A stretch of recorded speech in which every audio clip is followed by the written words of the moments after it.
Mari kita melihat dari Yohanes pasal 1.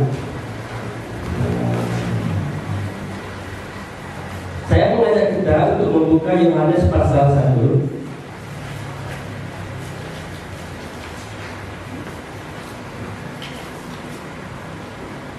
Kita hari ini menambah kelompok, ya, kelompok pemuridan, kelompok pembinaan, begitu ya. Tentu suatu pertemuan yang indah. Di dalam Alkitab banyak diceritakan tentang pemuridan. Di dalam Alkitab kita bisa melihat sejak awal Yesus lahir di dunia, ia sudah mempersiapkan hal itu. Nah, karena itu kita akan membuat satu tema kecil. Tema besarnya adalah pertemuan di udara. Saya berikan tema kecil yaitu pertemuan yang bertujuan. Pertemuan yang bertujuan. Namun kita membuka dulu bagian firman Tuhan ini. Yohanes 1. Kita akan baca ayat yang ke-9 sampai dengan 18.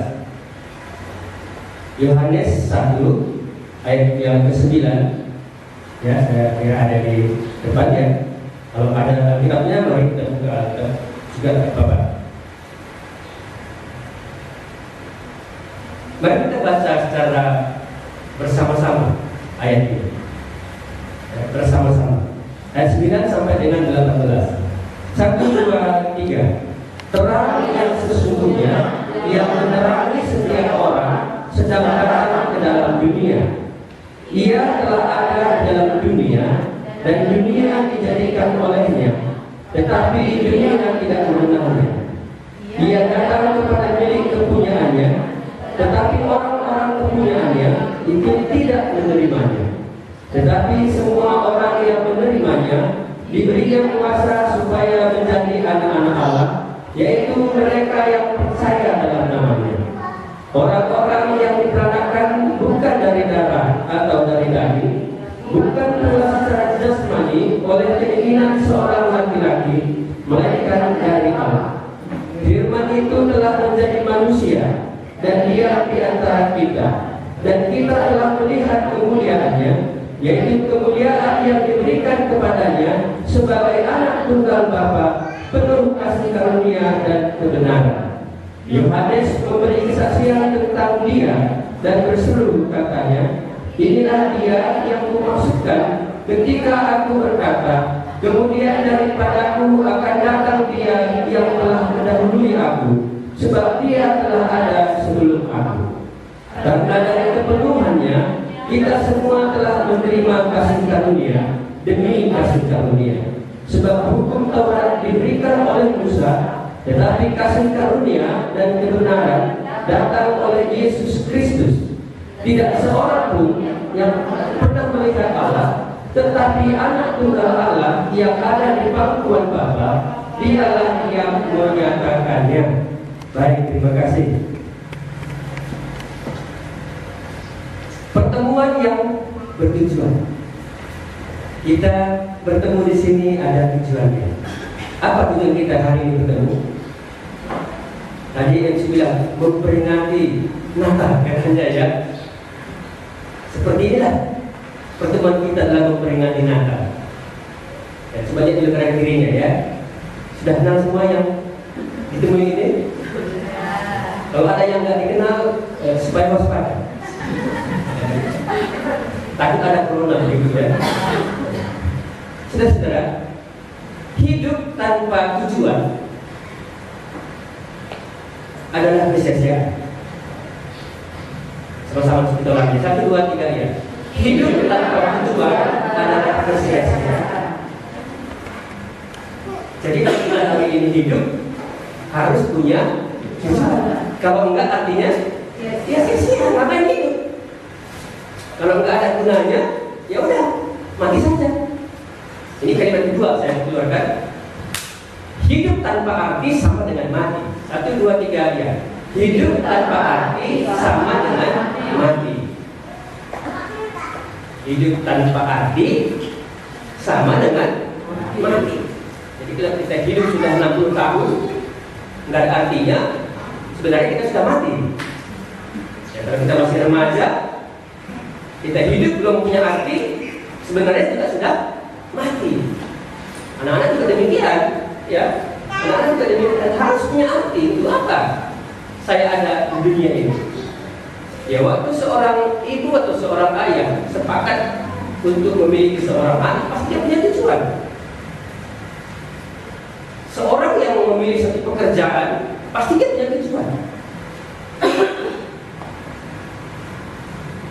Seorang yang tidak menikah juga punya tujuan. Apa tujuan pertemuan di udara ini? Apa tujuan pertemuan kita ini? Ya, saudara kasih Tuhan. Dalam Yohanes pasal yang 1 ayat yang ke-9 dikatakan, terang yang sesungguhnya yang menerangi setiap orang sedang datang ke dalam dunia. Peristiwa Natal adalah peristiwa Allah menjadi manusia. Itu Natal, ya. Kalau Hud saya katakan manusia menjadi manusia. Lahir manusia, jadi manusia, namanya Hud, hari ulang tahun. Sekarang Sud kita ya, selamat ulang tahun. Tapi kalau Natal itu Allah menjadi manusia. Makanya tidak cocok kita katakan, oh ini Hud Tuhan Yesus. Nggak cocok. Karena dia sebelumnya adalah Allah yang ada di surga. Sekarang dia katakan tadi sedang datang ke dalam dunia. Berarti sebelum dia datang ke dalam dunia ini, dia bukan dari dunia ini. Dia dari surga. Dari surga itu hanya satu yang kita kenal, yaitu Allah. Allah yang mempunyai surga. Allah yang menciptakan semua alam semesta ini dari surga. Sekarang di peristiwa Natal itu Allah menjadi manusia, ia ada di dalam dunia. Pasti ada tujuannya mengapa dia di dunia. Saya yakin dia bukan refreshing di dunia ini. Saya yakin dia nggak kesepian di surga. Saya yakin. Lalu apa tujuannya di dunia ini? Nah, ini yang kita perlu temukan. Untuk itulah kita ada di sini. Pertemuan kita ini harus punya tujuan. Kalau nggak punya tujuan, pulang saja. Pertemuan yang bertujuan. Apa tujuan Allah datang ke dunia ini? Siapakah terang itu? Siapakah terang yang sesungguhnya? Karena terang yang sesungguhnya menggambarkan sebuah gambar yang penting pada waktu itu. Mungkin sekarang kita nggak merasa perlu lagi terang ini. Apalagi saya, ya, bapak saya namanya terang, ya. Mungkin nggak perlu lagi itu menurut saya. Tapi ternyata ini terang sesungguhnya. Ya, Philip juga terang loh. Ya, terus terang. Tapi bukan ini terang yang sesungguhnya. Matahari juga terang. Tapi bukan itu yang dimaksudkan. Terang yang sesungguhnya ini siapa? Ayat 9 dikatakan, terang yang sesungguhnya yang menerangi setiap orang sedang datang ke dalam dunia. Mengapa ia ada di dunia? Siapakah terang sesungguhnya ini? Yesus pernah mengakui, aku adalah terang dunia. Aku terang mendunia. Yesus adalah terang ini. Ialah terang yang sesungguhnya. Kalau kita baca dalam perikop ini, terang itu adalah Allah itu sendiri. Pada mulanya adalah firman itu bersama-sama dengan Allah, dan firman itu adalah Allah. Inilah terang itu. Kesaksian Yohanes dalam 1 Yohanes pasal 1 dikatakan Allah adalah terang. Jadi untuk apakah Allah ke dunia ini? Terang yang sesungguhnya sedang datang ke dalam dunia ini. Ini harus dipergunakan dengan baik. Ini momen penting saat masih di dunia ini, sebenarnya saat yang paling penting bagi kita. Makanya kalau ada orang mau cepat mati, ini perlu dipertanyakan. Tapi momen di dunia ini adalah momen yang penting. Allah menciptakan dunia ini adalah untuk manusia. Sekarang dia datang dari surga ke dunia ini. Wah, Natal. Apa sih tujuannya dia datang? Pasti punya tujuan. Siapakah khotbah ya. Kita sudah dengar 5 kali lagi mengikuti Natal, pasti khotbahnya tentang Tuhan Yesus. Saya mau tanya, yang tadi 5 kali tadi saya mau tanya, siapakah Allah itu? Saya mau tanya, yang 5 kali tadi. Yang sekali itu saya tanya. MC sudah 5 kali. Oh, MC silakan Pak. MC Pak. Siapakah Allah itu Pak? Bapak udah 5 kali tadi dengar khotbah. Pasti khotbah Natal semua ini. Ya. Silakan Pak. Bapak yang khotbah saya mendengar tadi. Mari Pak, mari Pak. Ini mau ngetes sama ini Pak. Inilah memang kalau sering mengikuti Natal. Besok awal lagi sering Pak. Apa dari pertanyaan Pak? Nah ini pertanyaan dulu. Siapakah terangnya sesungguhnya itu? Siapakah Allah itu? Siapa Yesus itu? Nah, kita di Natal sudah kita dengar ya. Silakan Pak. Kalau saya, ya terang sesungguhnya itu Tuhan Yesus. Karena dalam Yohanes 8 ayat 12 itu dikatakannya akulah terang dunia. Barang siapa mengikut aku, dia tidak akan berjalan dalam kegelapan, melainkan dia akan mempunyai terang hidup. Terima kasih. Itu aja Pak. Ya, hari 5 kali jawabannya cuma 1. Iya, sudah bagus ya. Berarti betul sama pendapat kami. Tadi juga saya sudah jelaskan akan hal itu.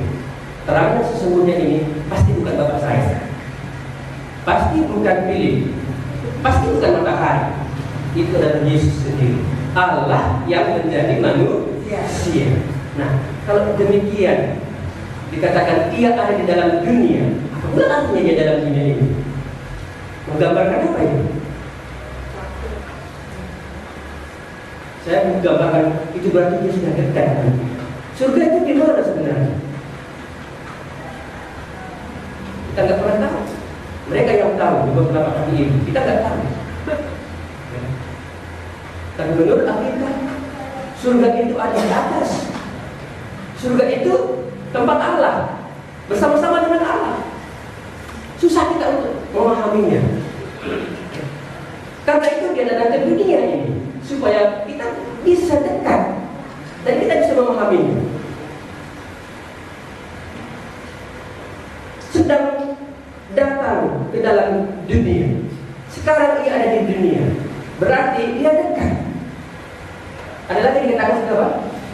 Dia bisa dilihat, dia bisa dikenal, dia bisa ditemui. Namanya dia di dunia.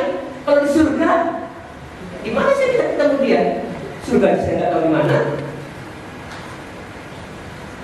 Misteri kan surga itu. Saking misterinya sampai di bawah telapak kaki. Sekarang kita bisa melihat Allah itu yang bertahta di surga, yang di surga itu dia ada di dunia, artinya dia sudah dekat, dia bisa dilihat, dia bisa dikenal. Ya saya bisa lihat saudara-saudara dan saya kenal saudara-saudara. Dan saya bisa temui karena saudara ada di sini. Jadi waktu Natal adalah momen penting untuk kita bertemu dengan dia. Itu momen Natal. Saatnya kita bisa bertemu, saatnya kita bisa mengenal dia, saatnya kita bisa melihatnya, saatnya kita bisa dekat dengan dia. Saking dekatnya kita katakan aku dan dia tak bisa dipisahkan. Immanuel, Allah beserta kita, Allah dalam kita. Bahasa Inggrisnya dikatakan God with us, Allah dengan aku, tak terpisahkan. Immanuel, Allah bersama aku, menyertai aku. Sedekat apa itu? Gak bisa dipisahkan. Begitu terjadi kalau orang sudah bertemu, sudah melihat, sudah mengenal Allah itu. Yang kita tahu tadi namanya adalah Yesus. Sekarang dia ada di dunia, lahir di kandang domba, sering dirayakan dalam Natal. Masih bayi, tapi sudah disembah sebagai raja oleh orang Majus. Masih kecil, tapi sudah dipuji, dihormati oleh manusia. Gembala-gembala memuji Allah, memuji bayi yang baru lahir. Simeon, Hana memuji. Wajah mereka mengucap syukur, mereka bercerita, mereka menubuatkan tentang Yesus masih kecil, saudara. Apalagi kalau dia sudah besar, pertemuan yang sangat hebat terjadi. Perempuan Samaria bisa bertemu, itu hal yang luar biasa. Dia selama ini nggak pernah mau bertemu dengan orang, mereka siang-siang ambil air, tapi kali ini Tuhan menemui dia. Puji Tuhan, terjadi pertemuan di sumur, gitu ya. Kalau kita kan pertemuan di udara yang kita bicarakan. Kalau perempuan sama dia pertemuan di mana? Di sumur. Nanti kita tanyakan dia di sana, bagaimana waktu itu di sumur? Bisa. Kita pertemuan di sini, puji Tuhan. Pertemuan dengan Yesus terjadi banyak dicatat dalam Alkitab. Kalau Sakeus, unik ya, pertemuannya di mana? Di atas pohon, gitu ya. Di atas pohon, boleh. Ya nggak masalah itu. Meskipun dia menjadi manusia, tapi dia bisa ditemui dimanapun, kapanpun. Makanya saya memberikan satu kesimpulan. Pertemuan di udara itu artinya adalah pertemuan tanpa batas. Apa namanya? Pertemuan tanpa batas. Udara saudara bisa dibatasi? Tidak bisa dibatasi. Udara ada di mana-mana. Dimanapun kita bisa bertemu dengan Allah. Mau di ladang, mau di gereja, mau di rumah, mau di sekolah, mau di kantor. Oh bisa. Apalagi zaman teknologi. Di Facebook bisa? Oh bisa, online. Di YouTube bisa. Apalagi kita punya siaran radio. Gunakan itu. Ini momen yang Tuhan bisa pakai semua supaya bertemu dengan dia. Allah pakai bintang untuk membawa orang maju datang kepadanya. Ini cara luar biasa.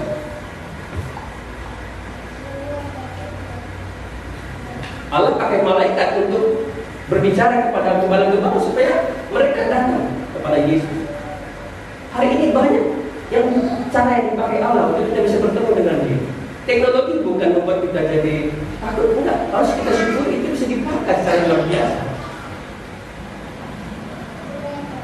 Namanya pertemuan di udara tanpa batas. Bahkan saya katakan pertemuan di udara adalah pertemuan yang hebat, pertemuan yang luar biasa. Jadi gak hanya di gereja ini ada pertemuan dengan Tuhan, tidak.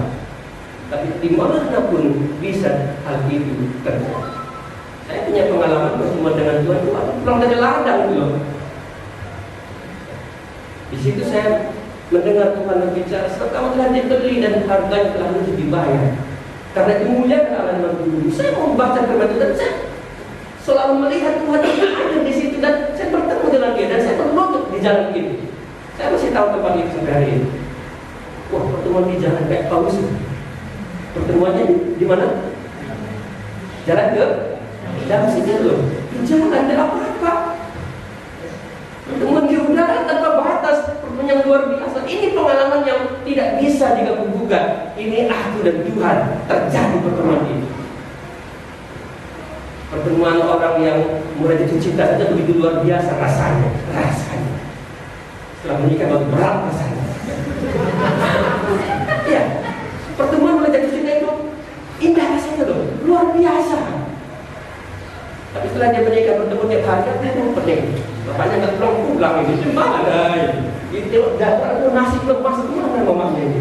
Waduh, ternyata pertemuan di keluarga itu berat sebenarnya. Karena itu kita harus kembali ke pertemuan di udara. Ada pertemuan tanpa batas, pertemuan yang hebat, yang luar biasa.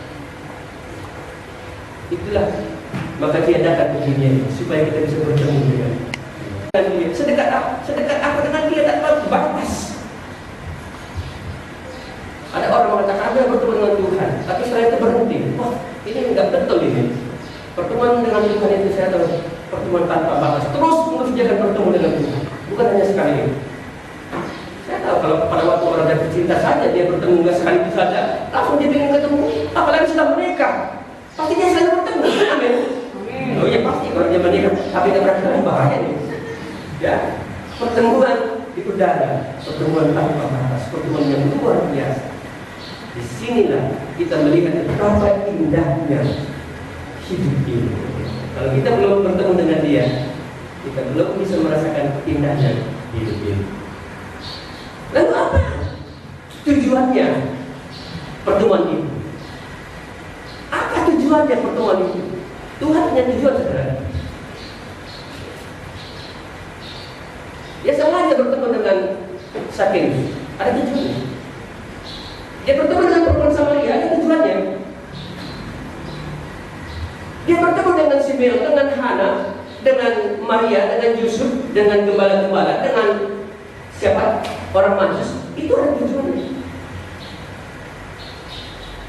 Di dalam Alkitab, saya akan menyebutkan 3 tujuan Allah waktu Ia datang ke dunia ini.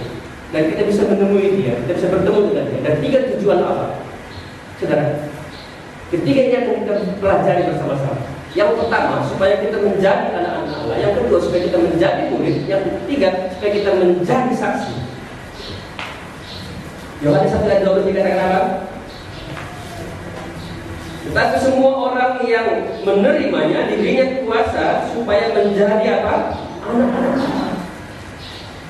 Ini tujuan Allah yang datang ke dunia. Ia ingin menjadikan kita anak-anaknya, anak-anak. Dia di surga, tapi rela datang ke dunia ini.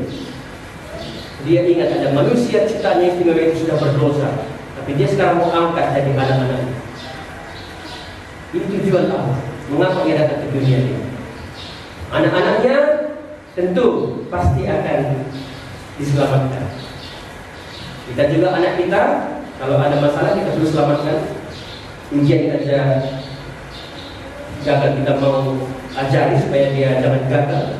Apalagi itu adalah bahaya. Ya. Menjadi anak-anak Allah. Ini kalau ada pertemuan itu, prosesnya bagaimana? Prosesnya dalam pertemuan itu kita percaya, kita menerimanya. Atau lebih awal kita dengar, lalu kita percaya, lalu kita menerimanya. Tetapi semua orang yang menerimanya diberinya kuasa supaya menjadi anak-anak Allah. Itu mereka yang percaya dalam namanya. Dari mana dia bisa percaya? Kalau dia nggak dengar, ya dia dengar dulu, boleh. Dengar kuping berguna, percaya pikiran, perasaan, keinginan berguna, menerima hati berguna. Itulah yang diciptakan supaya semua organ tubuh kita ini berguna untuk kita bisa menjadi anak-anak. Ya mau jelek dia ya apa-apa, yang bisa dengar suara Tuhan. Aku percaya. Oh aku bodoh, tidak apa-apa, aku bodoh, aku bisa percaya. Ini kan anugerah Tuhan. Aku yang orang tidak apa-apa, miskin juga tidak apa-apa. Yang bisa hatiku menerima dia. Ini proses. Ini seringkali kita harapkan ada proses terjadi. Bagaimana orang itu menjadi anak-anak Allah? Bagaimana ia mengaku percaya? Bagaimana ia mengaku menerimanya? Bagaimana ia diselamatkan? Hasilnya ini, hasilnya adalah bagaimana ia menerima keselamatan itu. Ia lahir baru, lalu dikatakan yang ketiga, dia beroleh hidup kekal. Ini ada catatan. Yohanes pada catat. Keselamatan itu hubungannya dengan dosa. Ya. Karena dosa membawa kita dalam maut, kalau saya mau, perlu diselamatkan. Makanya Alkitab banyak cerita tentang keselamatan supaya hasil ini terjadi. Prosesnya ia dengar, ia percaya, ia terima. Hasilnya ia diselamatkan, lepas dari dosa. Lalu dia dilahirkan kembali. Dia akan diberikan satu benih ilahi supaya ia bisa lahir kembali. Dilahirkan oleh Allah, di mana Allah mulai hadir dalam hidupnya. Lalu dia beroleh hidup yang kekal. Di situ dia bersama-sama dengan Tuhan selama-lamanya. Itu hidup kekal, hidup bersama-sama dengan Allah. Ini prosesnya, ini hasilnya. Waktu orang itu dikatakan menjadi anak-anak Allah. Jadi hari ini bagi setiap orang yang dengar firman Tuhan dan percaya dan menerimanya, terjadi keselamatan, terjadi kelahiran kembali, terjadi dia memiliki hidup kekal. Inilah yang kita katakan sebagai anak-anak Allah. Allah menjadi manusia tujuannya supaya kita menjadi anak-anaknya. Jadi kalau ini nggak terjadi, wah saya kira proses Natal atau kedatangan Allah ke dunia ini gagal. Karena ini tujuannya. Ia datang kepada milik kepunyaannya, tapi orang-orang kepunyaan tidak menerimanya. Tetapi siapa? Semua orang yang menerimanya diberinya kuasa supaya menjadi anak-anak. Visi Allah, ia mau menjadikan manusia itu sebagai anak-anak Allah. Bagaimana? Apakah kita bisa melihat ini sebuah karya agung Allah waktu Natal. Inilah tujuannya dia datang ke dunia ini, menjadikan kita anak-anak Allah. Berarti sebelumnya kita belum menjadi anak-anak Allah. Kita ini anak-anak siapa? Ya, sering kita bilang sama teman, iblis. Padahal ibu dan ibu setan, ya, dia anak orang sendiri, cuma iblis. Itu yang sering itu terjadi. Kalau sekarang sudah berubah, dia menjadi anak-anak Allah. Sudah punya hubungan dengan Allah, sudah beroleh kasih dari Allah, sudah mendapatkan janji-janji dari Allah. Itu kan anak. Anak itu dikasihi, orang janji warisan itu. Anak itu dekat dengan Bapa. Makanya anak Allah ini satu status yang sangat penting sekali bagi gereja hari ini. Alkitab mencatat dalam kitab Efesus pasal 1 itu disebut orang-orang kudus itu. Ini anak-anak Allah ini orang-orang kudus yang apa? Sudah dikuduskan dari dosa mereka. Mereka ini punya hubungan dengan Allah. Tidak banyak orang punya hubungan dengan Allah, tetapi anak-anak Allah ini selalu punya hubungan dengan Allah. Mari kita merenungkan bagian ini sebelum kita berlanjut ke poin yang kedua. Dalam perenungan ini saya mau tanyakan kepada kita, sudahkah kita menjadi anak-anak Allah dengan proses kita mendengarnya, kita percaya, lalu kita menerimanya, dan hasilnya nampak? Terjadi keselamatan, aku lepas dari dosa itu, dan ada yang baru dalam hidupku tidak kembali, dan aku sudah punya hubungan dengan Allah. Hidup kekal itu terjadi tiap-tiap hari. Kalau ada itu, silakan. Saudara, saya kasih kertas tadi. Tolong tuliskan ini. Sudahkah ini terjadi atau belum? Itu perenungan. Renungkan dulu sebelum kita berlanjut. Saya minum dulu, sudah renungkan dulu ya. Sudah atau belum sudah ditulis ya. Jadi kan nggak kepala sulit kali. Kalau saya jadi gurunya kan ada sulit. Ya. Tapi kalau nanti mama nanya jadi gurunya bukan ya. Baik, sekarang kita masuk yang kedua. Apa tujuan Allah yang kedua? Tadi saya sudah sebutkan tadi. Pertama tadi menjadikan kita anak-anak Allah. Yang kedua apa? Menjadikan kita murid. Yesus datang ke dunia ini, dia memanggil beberapa orang menjadi murid. Bahkan ada banyak orang mendaftarkan diri menjadi murid. Wah, luar biasa. Pada waktu itu biasanya guru mencari murid. Dan zaman ini terjadi murid cari guru. Tapi terakhir ini guru lagi cari murid. Saya nggak tahu apa maksudnya itu. Guru lagi cari murid. Karena dananya besar. Sudah. Di dalam ayat 14 kita baca satu, silakan dimunculkannya ayat 14. 1, 2, 3. Firman itu telah menjadi manusia dan diam di antara kita, dan kita telah melihat kemuliaannya, yaitu kemuliaan yang diberikan kepadanya sebagai anak tunggal Bapa, penuh kasih karunia dan kebenaran. Dari kata kita itu cocok dengan kata kami, itu Yohanes sebagai murid Yesus bercerita. Firman telah menjadi manusia dan kami telah melihat kemuliaan. Yohanes adalah salah seorang murid yang dipilih oleh Tuhan Yesus. Karena waktu itu Yesus datang. Di dalam Yohanes pasal yang ke-15 jelas kita lihat bahwa aku yang memilih kamu. Aku yang memilih kamu. Dalam Matius pasal 28 ayat yang ke-19 Yesus memberikan amanat agung yang luar biasa. Pergilah dan jadikanlah semua bangsa murid. Ini visi Allah, ini tujuan Allah. Mengapa dia ke dunia ini? Dia ingin menjadikan semua orang-orang di dunia ini, kalau bisa anak-anaknya tadi, orang-orang kudus, ini akan menjadi murid. Makanya kami di Tanjung Nata memberikan sebuah visi, menjadi gereja murid dan memuridkan. Kalau kita hanya menjadi gereja atau menjadi murid, saya kira kita gagal sebagai anak Tuhan, gagal sebagai anak-anak Allah, gagal sebagai pengikut Natal yang 6 kali. Kita harus menjadi murid. Ini maksud Tuhan Yesus. Yesus memanggil murid-muridnya. Murid-murid pertama dia panggil di tepi danau. Oh, prosesnya di mana? Gak masalah. Di tepi danau boleh. Di rumah cukai boleh. Tuhan panggil satu persatu. Akulah yang telah memilih kamu, kata Tuhan Yesus pada murid-murid. Prosesnya sangat luar biasa kalau kita lihat. Saya kasihkan 3 prosesnya di sini. Ia akan mengikut, ia akan ada prosesnya, coba lihat.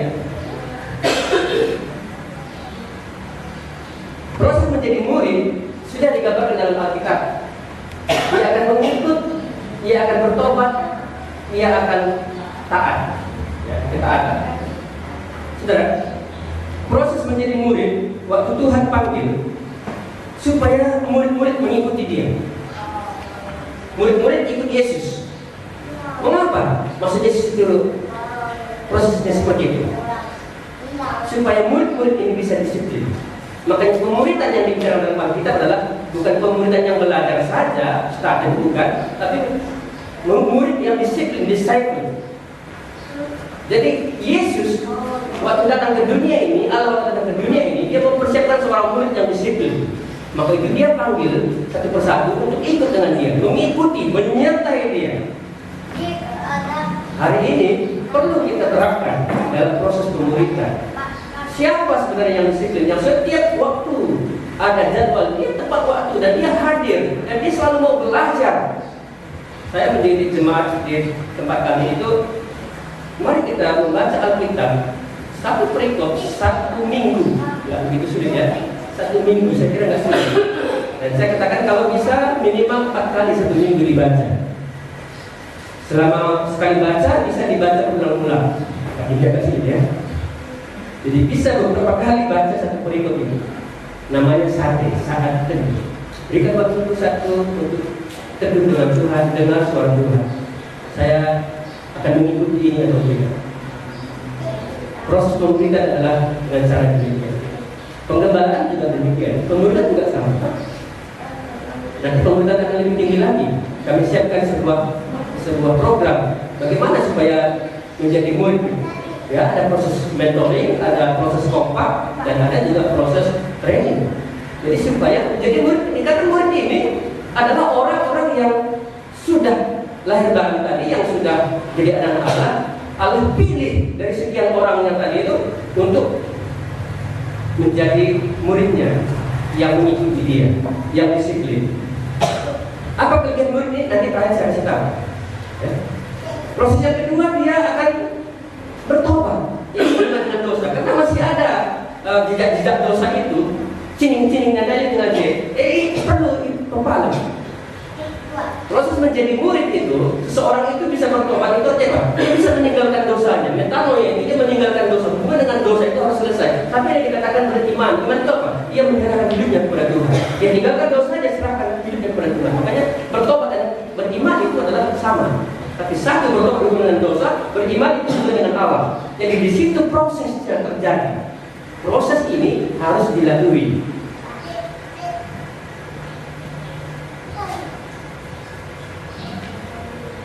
Waktu menjadi anak Allah belum akan diproses seperti ini.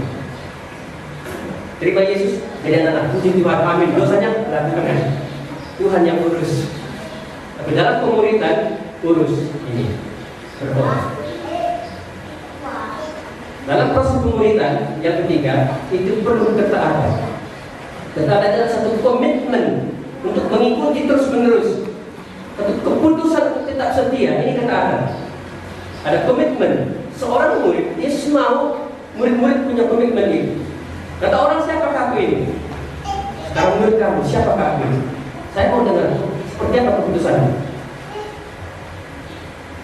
Tuhan Yesus mendidik murid-muridnya sangat banyak dicatat dalam Alkitab. Kalau saya ditanya, waktu Ia datang ke dunia menjadikan manusia sebagai anak-anaknya, itu hanya 20% dicatat dalam Alkitab. Tapi proses pemuridan menjadi murid itu 50% dicatat dalam Alkitab. Baik Matius, Markus, Lukas, Yohanes mencatat bagaimana proses itu. Dalam Matius pasal yang ke-13 dimulai lakukan Yesus dengan murid-muridnya berbicara. Sampai 4 kali pemberitahuan tentang kematian yang diberitakan kepada murid-murid. Yang lain tidak boleh. Yang lain cukup dengan pertemuan pasal yang ke-13. Murid-murid dengan terus terang dia bercerita.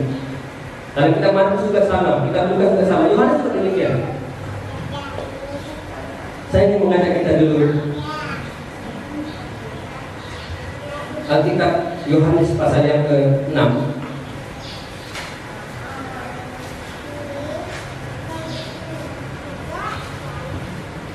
Ayat yang ke-60.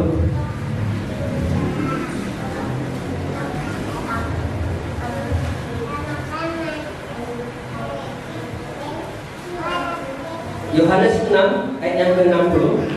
Sesudah mendengar semuanya itu, banyak dari murid-murid Yesus yang berkata, perkataan ini keras, siapakah yang sanggup mendengarkannya? Ini pelajaran sedikit lebih keras dalam komunitas. Ini sebenarnya berbicara tentang roti hidup bagi mereka terlalu keras. Karena sudah mulai berbicara tentang korban, pelajaran komunitas memang lebih tinggi. Maka itu ayat yang ke-66. Kita baca sama-sama Yohanes 6:66. Yohanes 6 ayat 66. Baca sama-sama 1, 2, 3 ya. Mulai dari waktu itu banyak murid-muridnya mengundurkan diri dan tidak lagi mengikuti dia.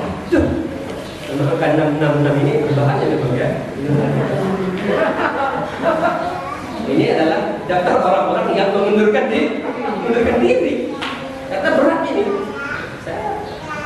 Kira di sini belum ada yang mengundurkan diri ya. Belum ada yang keluar saya lihat. Mulai dari waktu itu banyak murid-muridnya mengundurkan diri dan tidak lagi mengikuti dia. Prosesnya harus ikut Tuhan Yesus. Kemana seperti itu? Maka pendidikan itu harus ikuti peraturan di mana pendidikan itu dilaksanakan. Kalau masuk jam 8, jam 8 masuk, jangan jam 8.30. Ya itu nggak bagus, nggak disiplin itu. Ya kalau pulang dari jam 1 ya pulang jam 1. Jangan lebih awal. Meskipun corona kan gitu ya. Ini proses pemerintah disiplin harus ikut. Tapi ternyata pada waktu itu banyak orang yang mengundurkan diri. Ini angka 66. Tapi kita nggak mau angka 66 itu. Kita mau angka yang berikutnya. Ayat 67. Maka kata Yesus kepada ke-12 muridnya, apakah kamu tidak mau pergi juga? Wah, ini dibutuhkan sebuah statement komitmen. Apakah kamu tidak mau pergi juga? Sudah, saya kasih tahu. Pada waktu itu ada dua kelompok orang yang disebut murid Yesus. Satu murid yang mendaftarkan diri, yang ikut-ikut dengan Yesus, juga namanya murid. Satu lagi murid yang dipilih oleh Tuhan Yesus. 12 murid, bedakan ya. Murid-murid yang mendaftarkan diri, yang ikut Yesus tadi itu, mereka akhirnya mengundurkan diri. Sekarang murid-murid yang 12 ini, maka kata Yesus kepada ke-12 muridnya. Kita baca ayat yang ke-70. Jawab Yesus kepada mereka, bukankah aku sendiri yang telah memilih kamu yang 12 ini, namun seorang di antaramu adalah Yesus. Bukankah aku yang telah memilih kamu yang 12 ini? Proses menjadi murid, Tuhan tunjukkan ada komitmen, ada keputusan. Apakah kamu tidak mau pergi juga? Jawaban murid-murid itu bagus sekali. Saya nggak kutip. Saya hanya mau lihat bagaimana kata Tuhan Yesus tentang murid-murid. Murid yang 12 adalah murid yang dipilih oleh Tuhan. Meskipun demikian ada satu yang akan mengkhianati dia. Satu di antara adalah iblis. Dia sangat mengerikan. Memang agak tajam Tuhan Yesus. Saya tahu bahasa dalam komunitas itu sangat keras. Gembala yang lemah lembut itu sebenarnya kurang begitu tepat di zaman ini. Harus ikuti zaman Yesus. Agak keras ini kita. Dia berkata kepada Petrus, "Hei iblis," katanya. Wah, Petrus langsung pulang kamu kalau nggak nonton. Tapi itulah Petrus mengaku nggak apa-apa. Yudas juga demikian. Meskipun dia sudah sadar dia ada salah, dia ikut terus. Meskipun pada akhirnya dia betul-betul disebut di situ ya, dia memberontak, dia menjual gurunya sendiri. Yesus tahu. Makanya nggak semua juga murid-murid Yesus nanti di gereja itu bisa betul-betul menjadi yang ketiga, menjadi saksi. Proses menjadi murid ini tujuannya apa? Apa hasil dari menjadi murid? Ini saudara, ini yang saya mau kita lihat. Mengapa Tuhan buat proses yang sedemikian hebat? Apa hasilnya? Supaya murid-murid ini bisa, coba lanjutkan, bisa melihat dia akan jadi berakar, supaya dia bisa meyakini, dia akan bertumbuh, supaya ia berbuat, dia bisa berbuat. Ini tujuan Tuhan Yesus. Mengapa dia menjadikan murid itu? Supaya murid itu nanti pada akhirnya melihat semua apa yang Tuhan berbuat. Saudara, sejak Yesus lahir ke dunia itu berbeda murid-muridnya. Murid-murid melihat semua apa yang diperbuat Tuhan Yesus, ya kan? Ia menyaksikan semua. Maka proses menjadi murid di cara luar yang biasa yang Tuhan pakai, supaya murid-murid bisa melihat, supaya murid-murid itu bisa yakin, supaya murid-murid itu bisa berbuat seperti Yesus berbuat. Hari ini murid-murid Tuhan harus bisa melakukan itu.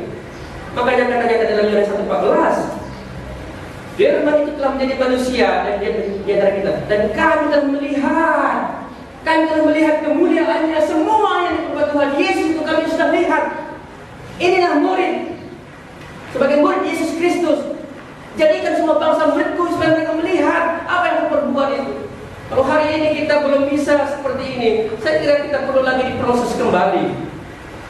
Jangan-jangan kita mengikuti Tuhan tidak disiplin. Ibadah minggu aja gak disiplin, apalagi ibadah doa. Dalam hal persembahan kita gak disiplin, pasti kita gagal sebagai murid. Dalam hal bersaksi, gak ada lagi yang bersaksi, wah gagal menjadi seorang murid. Karena murid itu mereka melihat semua apa yang Tuhan. Kami telah melihat kemuliaan. Kalau saya bersama istri saya, kemanapun saya pergi, saya selalu bisa melihat dia. Dan saya selalu melihat hal luar biasa di dalam dia. Meskipun kadang-kadang tak belum mandi, itu hal luar biasa terjadi.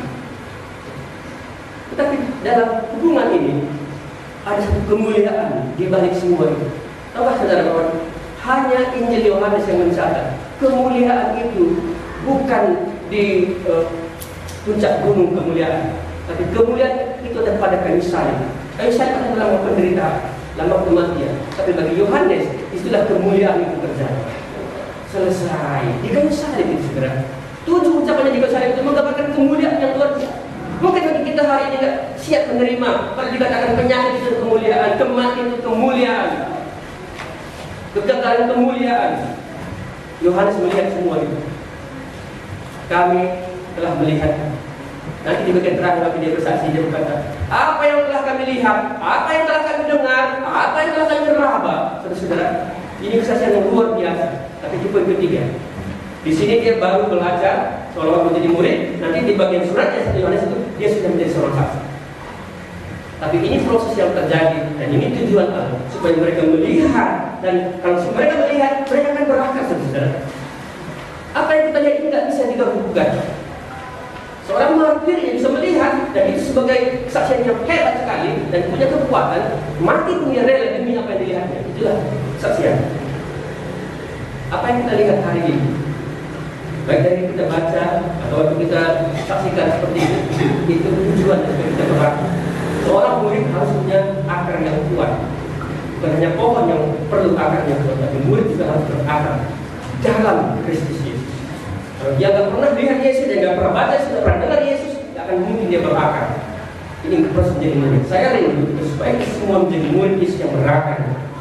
Yang kedua, setelah berakar itu, maka dia akan apa? Ya, dia akan bertumbuh melalui keyakinan. Apa yang dilihat itu tidak akan bertumbuh. Kalau akarnya bagus, ya pasti tumbuhnya juga bagus, makin besar. Kalau dia nggak pernah yakin, ya nggak akan bisa dia bertumbuh. Ini proses yang luar biasa. Hasilnya demikian. Dan ketika dia itu sudah bertumbuh, maka dia bisa berbuat. Kalau sudah yakin, dia berbuat. Saya meyakini, maka saya buat apa yang saya yakini. Saya mengajar, saya apa yang saya ajarin itu saya yakini, saya ajarin. Saya nggak pernah mengajar kalau saya nggak yakin. Maka berbuat itu adalah tujuan daripada Yesus, menjadikan murid-murid. Disitulah dikatakan kamu harus berbuah, bahkan berbuah banyak. Ada yang berbuah. Menjadi seorang murid dipersiapkan Allah itu supaya bisa berbuah. Ya, saya kira yang kedua. Mari kita lihat masuk ke perundungan sebentar. Sudahkah saudara menjadi murid Yesus? Jawabannya sudah atau belum? Ya, silakan dituliskan di situ ya. Tulis nomor 2, sudah atau belum? Prosesnya nggak usah dulu. Ya, saya hanya mau tahu dulu sudah atau belum menjadi seorang murid. Ya, saya dulu. Kitab Yohanes mencatat semua semua Alkitab mencatat supaya murid-murid itu kelak akan menjadi seorang saksi. Lukas mengatakan dalam surat Kisah Para Rasul, dia katakan apa? Ada satu apa? Kisah 1:8.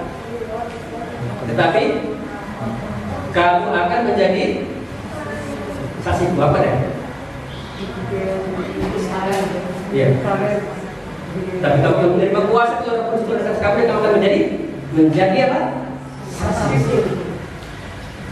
Alkitab banyak mencatat bagaimana seorang murid akan menjadi saksi. Kita baca Lukas apa Yohanes 1 ayat ke-15.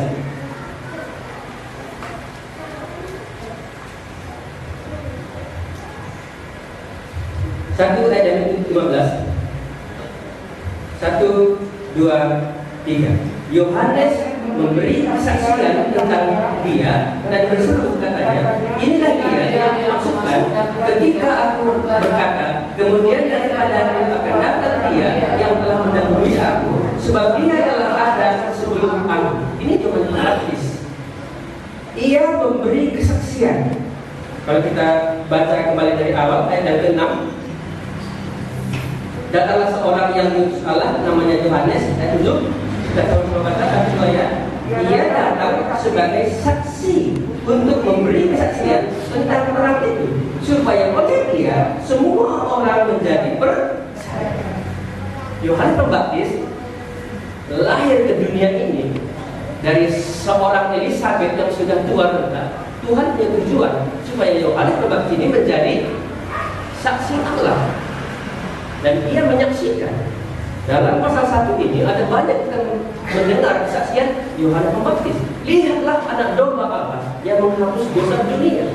Kesaksian Yohanes ini jelas agar orang bisa mengenal Yesus, supaya orang datang kepada Yesus, supaya orang menerima Yesus. Karena itu gereja hari ini, anak-anak Allah hari ini harus sampai kepada visi Allah ini, menjadi saksi Tuhan.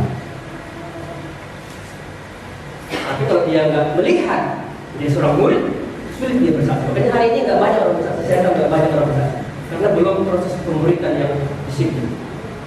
Mereka hanya tahu menjadi anak enak, dikasih diperhatikan. Wah, mendengar yang nggak disiplin. Karena Tuhan mau supaya murid-murid ini akan menjadi saksi. Tadi waktu dikatakan Yohanes memberi kesaksian, karena Yohanes dipersiapkan dalam menjadi saksi. Sudah dikasih Tuhan. Proses menjadi saksi Tuhan itu seperti apa?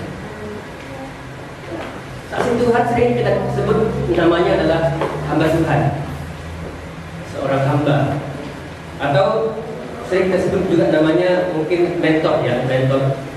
Itu adalah seorang saksi Tuhan.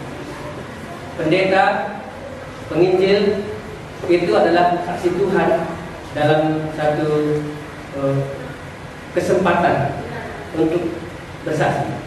Jadi sebagai penggalas, sebagai penginjil mereka harus bersaksi. Sebagai misionari mereka harus bersaksi. Karena itu visi Allah ini, tujuan Allah ini harus jelas. Kita bisa masuk ke dalamnya, menjadi saksi Tuhan. Bagaimana prosesnya? Mari kita lihat prosesnya. Sudah? Ini melalui satu praktek kehidupan sehari-hari. Ini gampang sebenarnya. Bagaimana kita praktekin sehari-hari? Jadi jangan anggap sepele dengan kegiatan kita di rumah, baik di dapur atau di sekolah. Waktu kita menyuci, waktu kita belajar, bertemu dengan orang-orang, anak kecil, anak besar. Ini proses sederhana. Orang akan lihat sikap kita, perbuatan kita. Juga orang lihat ucapan kita, itu kesaksian, bersaksi. Perbuatannya apa? Pekerjaannya apa? Ya pakaiannya bagaimana? Ucapannya bagaimana? Proses ini praktek hidup sehari-hari. Makanya Tuhan izinkan di dunia ini kita berada supaya kita sedang dipersiapkan menjadi saksi itu. Prosesnya demikian. Dia sendiri datang ke dunia ini supaya diproses di dunia ini. Jadi salah satu tujuan kita di dunia supaya diproses. Karena kita menjadi saksi Tuhan.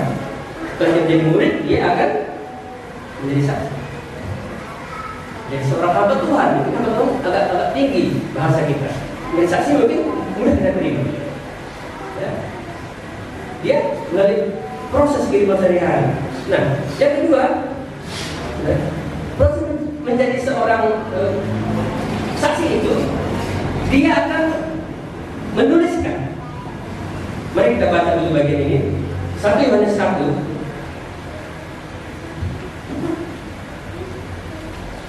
1 Yohanes 1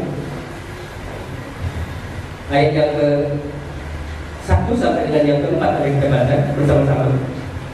1, 2, 3. Apa yang telah ada sejak semula, yang telah kami dengar, yang telah kami lihat dengan mata kami, yang telah kami saksikan, dan yang telah kami raba dengan tangan kami tentang firman itulah yang kami tuliskan kepadamu.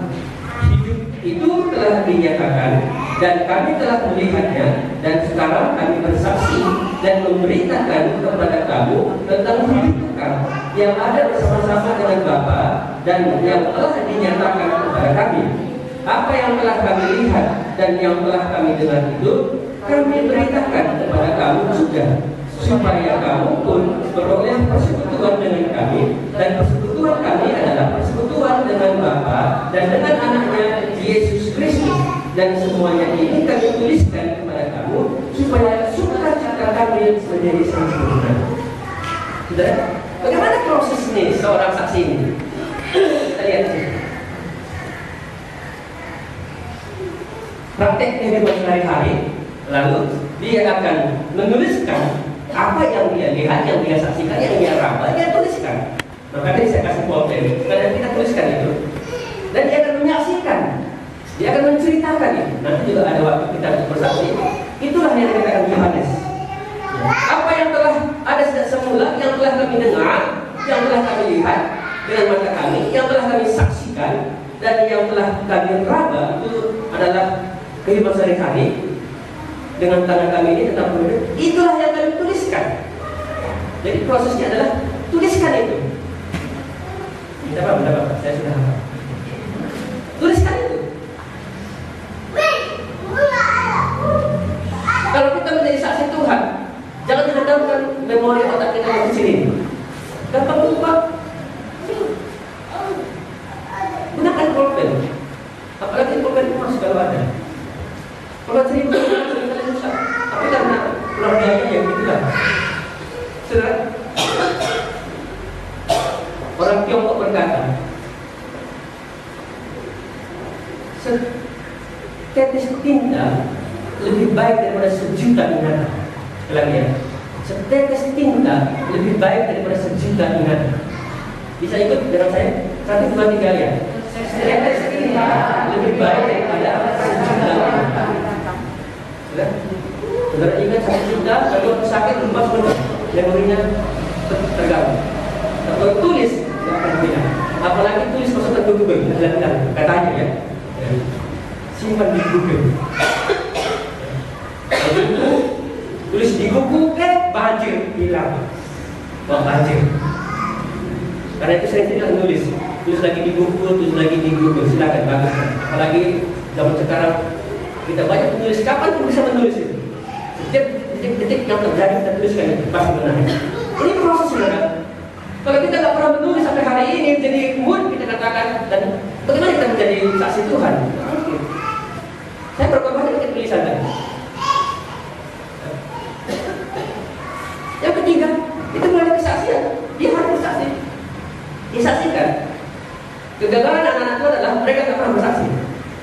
Ini proses saudara. Ini proses supaya kita bisa menjadi saksi Tuhan ini. Kalau nggak pernah bersaksi, bagaimana kita akan menjadi saksi Tuhan? Wah, saya harap hari ini dalam momen Natal ini terjadi seperti kita. Kita menjadi anak Allah, kita menjadi murid Yesus, kita menjadi saksi Tuhan. Amin. Hasilnya apa? Hasilnya? Halo? Oh, belum Tuhan. Ya, hasilnya adalah ada satu persekutuan.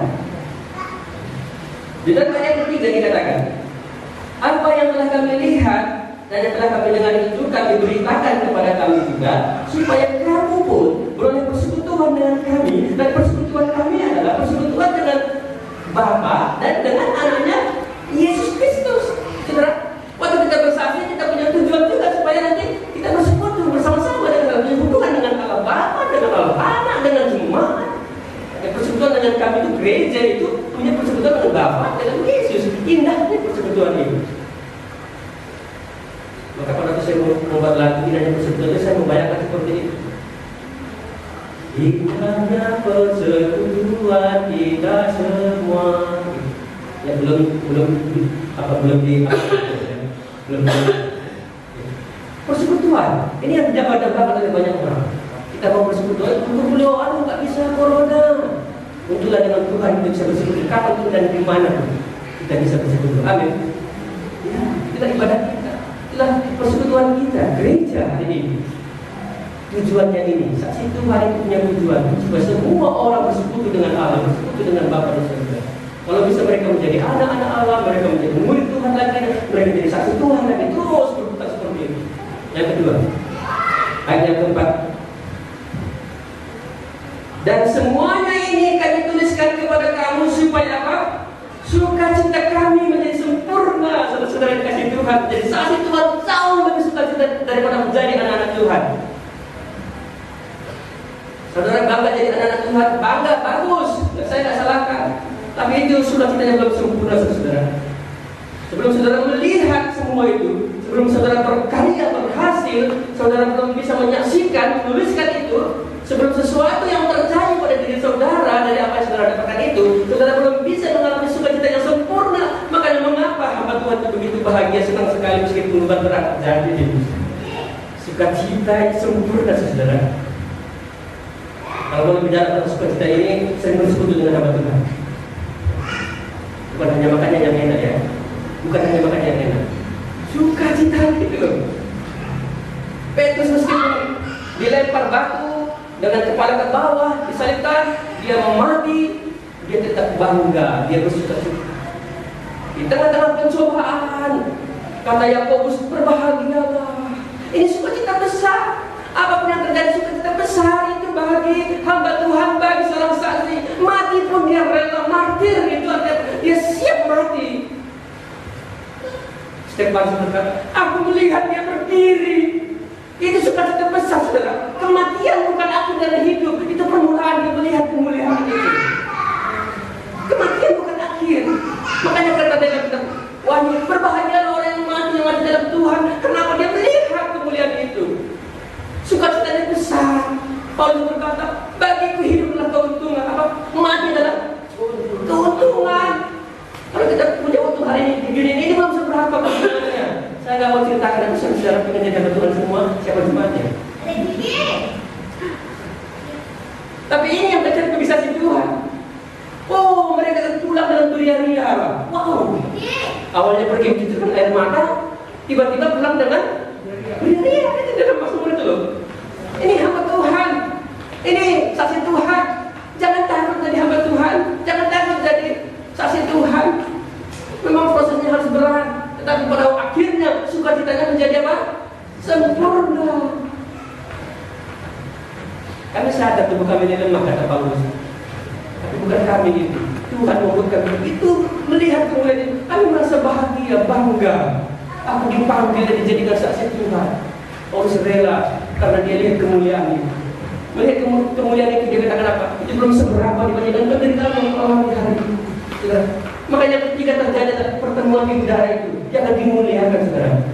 Yang ketiga terjadi pertemuan di udara, nanti kita akan diangkat bersama-sama dengan dia di surga itu. Ini yang ketiga, dimuliakan.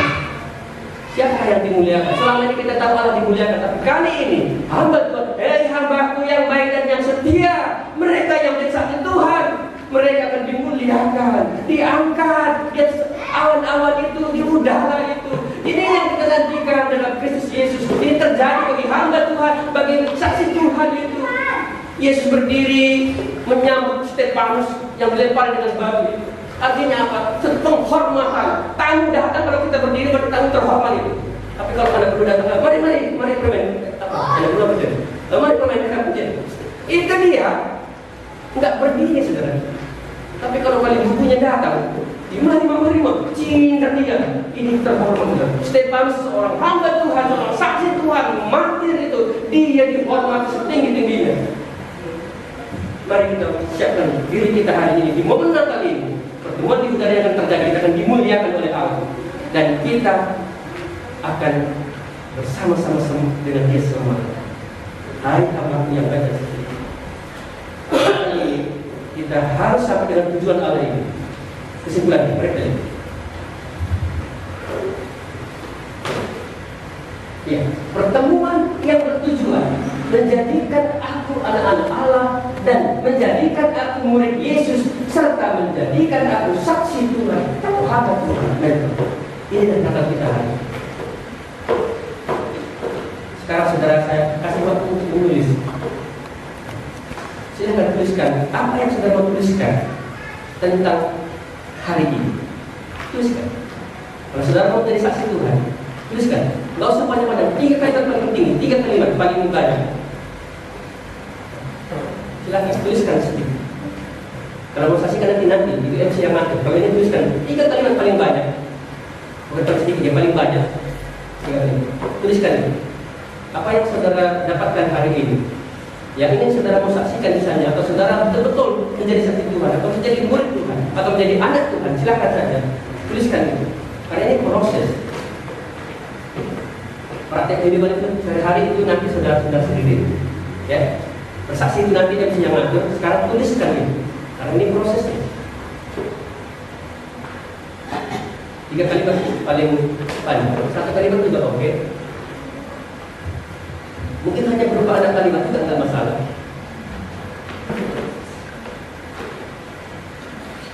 Tapi saudara akan jadi saksi Tuhan. Dan saudara diproses supaya betul-betul nanti saudara akan bertemu dengan Tuhan di udara, dimuliakan. Saudara akan mengalami sukacita yang besar. Saudara akan bersekutu dengan Allah, dengan Yesus, dengan orang-orang percaya. Ini akan terjadi di momen Natal ini. Kita mendapatkan pelajaran pertemuan yang bertujuan.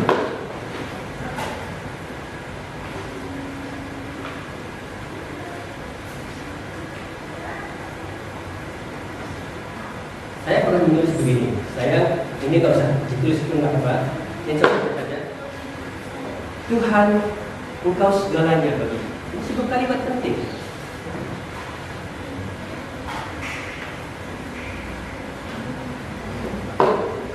Atau juga mungkin bisa kita katakan, aku telah lahir baru. Itu kalimat, bukan kalimat anak kalimat, tapi betul bagus sekali. Saudara mau tuliskan apa? Paling banyak 3 kalimat saja.